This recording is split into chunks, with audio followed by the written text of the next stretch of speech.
एक बार की बात है, शैतानगढ़ गांव में श्यामलाल नाम का बहुत ही भयानक डाकू रहता था।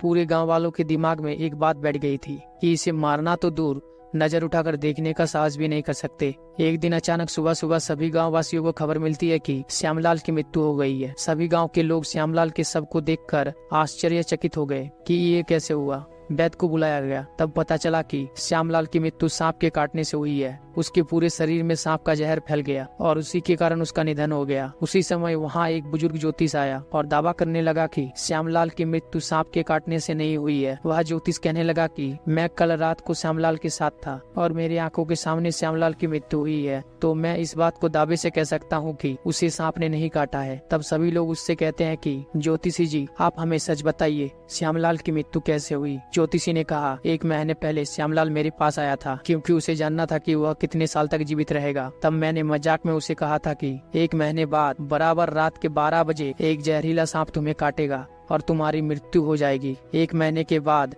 रात 12 बजे अपने आप को उस जहरीले सांप से बचा लिया तो आप मृत्यु पर विजय पालेंगे।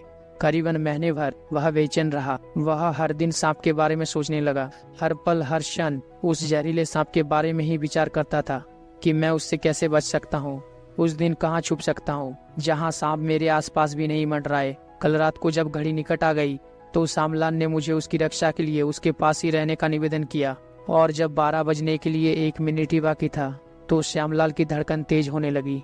उसने अपने आप को कपड़े में लपेटकर खुद को पूरी तरह छुपा लिया। उसका 1 सेकंड मानो 1 घंटे की तरह जा रहा था।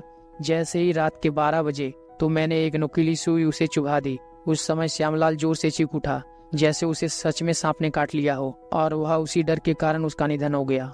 इस कहानी से हमें सीख मिलती है, इंसान जिस तरह का विचार रखता है उसकी शरीर की प्रतिक्रिया भी उसी हिसाब से होती है। हर समस्या का समाधान है। लोग नकारात्मक विचारों के बंधनों में आकर गलत कदम उठा लेते हैं। विचारधारा सकारात्मक रखे तो अवश्य ही हमारी प्रतिक्रिया सही दिशा में होगी।